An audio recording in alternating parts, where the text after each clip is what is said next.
আজিৰ সংবাদ মেলটো আমি অনুষ্ঠিত কৰিছোঁ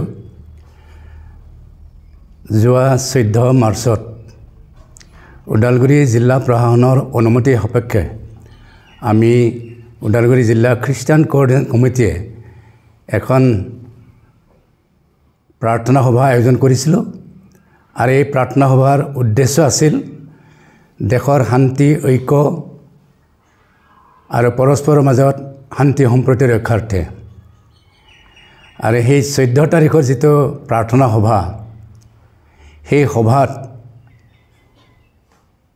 তৃণমূল কংগ্ৰেছৰ সভাপতি তেওঁ তৃণমূল কংগ্ৰেছ আৰু খ্ৰীষ্টান কোঅৰ্ডিনেশ্যন কমিটিয়ে যৌথভাৱে এই প্ৰাৰ্থনা সভা আহ্বান কৰা বুলি তেওঁ যি প্ৰচাৰ চলাইছে সেই প্ৰচাৰ গোকাত মিছা তেওঁলোকৰ লগত আমাৰ কোনো সম্পৰ্ক নাছিল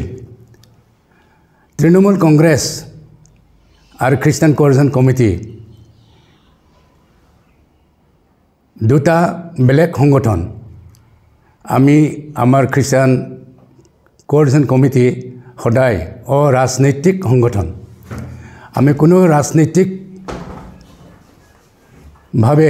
এই সংগঠন আমি খোলা নাই এই এটা ধৰ্মীয় অনুষ্ঠান গতিকে তেওঁ যিটো মত দাঙি ধৰিছে তৃণমূল কংগ্ৰেছৰ লগত আমাৰ খ্ৰীষ্টান কোঅৰ্ডিনেশ্যন কমিটিৰ কোনো সম্পৰ্ক নাই এইটো উদ্দেশ্য প্ৰণোদিতভাৱে তেওঁ যি প্ৰচাৰ কৰিছে আমি ধিক্কাৰ দিছোঁ আৰু তেওঁ আমাৰ খ্ৰীষ্টান কোঅৰ্ডিনেশ্যন কমিটি আৰু সমূহ খ্ৰীষ্টিয়ান সমাজ আৰু সমূহ বড় সমাজৰ মাজত তেওঁ ক্ষমা খুজিব লাগিব আৰু সেই খ্ৰীষ্টিয়ান সেই সভাত আমি শান্তিপূৰ্ণভাৱে যি প্ৰাৰ্থনা অনুষ্ঠিত কৰিলোঁ দেশৰ শান্তিৰ কাৰণে দেশৰ শাসনকৰ্তাসকলৰ শান্তিৰ কাৰণে দেশৰ সকলো জাতি জনগোষ্ঠী আৰু সকলো ধৰ্মীয় লোকৰ বাবে যি আমি ঈশ্বৰৰ ওচৰত প্ৰাৰ্থনা জনাইছোঁ এই প্ৰাৰ্থনাৰ উদ্দেশ্য আছিলে আমাৰ মাজত সদায় শান্তি সম্প্ৰীতি আৰু একতা তেওঁ যি ধৰণে ৰাজনৈতিকভাৱে বোকা ছটিয়াব বিচাৰিছিলে আমি সেই কথা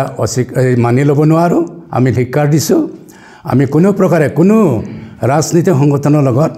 আমি খ্ৰীষ্টান কোঅৰ্ডিনেশ্যন কমিটি জড়িত নহয় আমি কেৱল খ্ৰীষ্টিয়ান সংগঠন হিচাপে আমি সদায় সকলোৰে আমি শান্তি কামনা কৰোঁ আৰু সকলোৰে আমি ভাল কামনা কৰোঁ আৰু সেই উদ্দেশ্যেৰে আমি সেই প্ৰাৰ্থনা সভাখন অনুষ্ঠিত কৰিছিলোঁ তৃণমূল কংগ্ৰেছৰ সভাপতি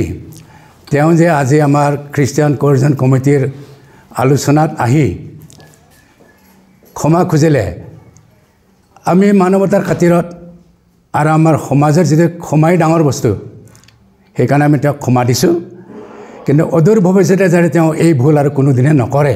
তাৰ কাৰণে আমি তেওঁক সকীয়াই দিলোঁ আৰু সাৱধান কৰিলোঁ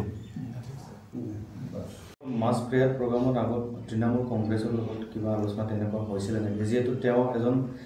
ডিষ্ট্ৰিক্টৰ প্ৰেছিডেণ্ট হয় সভাপতি হয় ভাল এটা পদত থকা ব্যক্তি হয় কিবা আলোচনা হৈছিলে নেকি ধন্যবাদ যেতিয়া আমি ওদালগুৰি জিলা প্ৰশাসনৰ ওচৰত অনুমতি বিচাৰি গৈছিলোঁ তেতিয়া তেওঁলোকে প্ৰশাসনে আমাক সকলো কথা সুধিছিলে আৰু আমি কৈছিলোঁ যে আমাৰ কোনো ৰাজনৈতিক সংগঠনৰ লগত কোনো জড়িত নাই আৰু যেতিয়া তৃণমূল কংগ্ৰেছৰ সভাপতিজনে খ্ৰীষ্টিয়ান কোঅৰ্ডিনেশ্যন কমিটি আৰু আমাৰ তৃণমূল কংগ্ৰেছৰ লগত আলোচনা কৰি সভাখন অনুষ্ঠিত কৰা হৈছে বুলি কৈছে এইটো গোকাত মিছা আগতে আমি কোনোদিনে তৃণমূল কংগ্ৰেছৰ লগত এই কথা আলোচনা কৰা নাই আৰু তেওঁলোকক আমি নাজানো তেওঁলোক হৈছে ৰাজনৈতিক এটা সংগঠন আমাৰ সংগঠনে কোনো ৰাজনৈতিক সংগঠনৰ লগত তেনেকৈ জড়িত নাই আমি লাজ পাইছোঁ আমি দুখিত আৰু তেওঁ যি কথা কৈছে বৰ্তমানৰ চৰকাৰক অসমৰ পৰা আঁতৰাই দিব লাগে বুলি কৈছে এই কথাটো বৰ লজ্জাজনক আৰু এইটো ধিক্কাৰ দিছোঁ আমি এই কথাটো তেওঁ ক'ব নালাগিছিলে কিন্তু আমাৰ সমাজৰ পৰা এইটো আমি ভাল পোৱা নাই আমি এইটো গ্ৰহণযোগ্য নহয় আমাৰ কাৰণে গতিকে মই চৰকাৰলৈও মই অনুৰোধ জনাইছোঁ আৰু মই জনাইছোঁ প্ৰেছিডেণ্ট হিচাপত খ্ৰীষ্টান কোঅৰ্ডিনেশ্যন ফালৰ পৰা কোনোদিনে আমি কোনো চৰকাৰৰ প্ৰতি বা কোনো সংগঠনৰ প্ৰতি বা ৰাজনীতি সংগঠনৰ প্ৰতি আমি তেনেকুৱা হেয় প্ৰতিপন্ন আমি হ'ব ইচ্ছা নকৰোঁ বা আমি তেওঁলোকক আমি হেয় প্ৰতিপন্ন নকৰোঁ বা আমি কোনো ৰাজনৈতিক দলৰ লগত পৰোক্ষভাৱে আমি তেনেকৈ জড়িত নহওঁ ব্যক্তি হিচাপে আমি থাকিলেও কিন্তু সংগঠন হিচাপে আমি কোনো ৰাজনৈতিক দলৰ লগত জড়িত নাই আৰু আমি বিজেপি যে হাতায়ো কৰিব লাগে অসমৰ পৰা এই কথাটো আমি একমত নহওঁ অনা খ্ৰীষ্টান ধৰ্মীয় ৰাইজে কিবা এটা হয়তো ভাবিব পাৰে এইটো ক্ষেত্ৰত যদি আপোনালোকৰ স্পষ্টীকৰণ আচ্ছা আমি হৈছে এতিয়া খ্ৰীষ্টান সংগঠন ওদালগুৰি জিলাৰ আমি খ্ৰীষ্টান কোঅৰ্ডিনেশ্যন কমিটিয়ে বিভিন্ন ডিনমিনেশ্যনৰ বিভিন্ন জনগোষ্ঠীৰ আছে তাৰে ভিতৰত আকৌ আমাৰ অনা খ্ৰীষ্টান মানুহো বহুত আছে সমাজ আছে গতিকে যিসকলে এই ভিডিঅ' ভাইৰেলৰ পিছত যদি আমাৰ প্ৰতি কিবা চিন্তা ভাৱনা কৰিছিলে বা বেয়া ভাৱ ৰাখিছিলে মই অনুৰোধ কৰিছোঁ সভাপতি হিচাপে আমি যেনেকৈ কোনো ৰাজনৈতিক দল আমি বেয়া নাপাওঁ তেনেকৈ আমি অনা খ্ৰীষ্টানবিলাককো আমি তেনেকৈ বেয়া নাপাওঁ অনা খ্ৰীষ্টান সমাজেও জীয়াই থাকিব লাগিব আমিও জীয়াই থাকিব লাগিব তেওঁলোকৰ কৰ্ম তেওঁলোকে কৰিব আমাৰ কৰ্ম আমি কৰি যাম আমি তেওঁলোকৰ প্ৰতি আমাৰ কোনো চিন্তা কৰা নাই বা বেয়া ভাৱ ৰখা নাই অনুৰোধ কৰিছোঁ অনা খ্ৰীষ্টানসকলেও যাতে আমাৰ ওপৰত যেন এই বিষয়ত কোনো ধৰণৰ আক্ষেপ বা বেয়া ভাৱ যেন নাৰাখে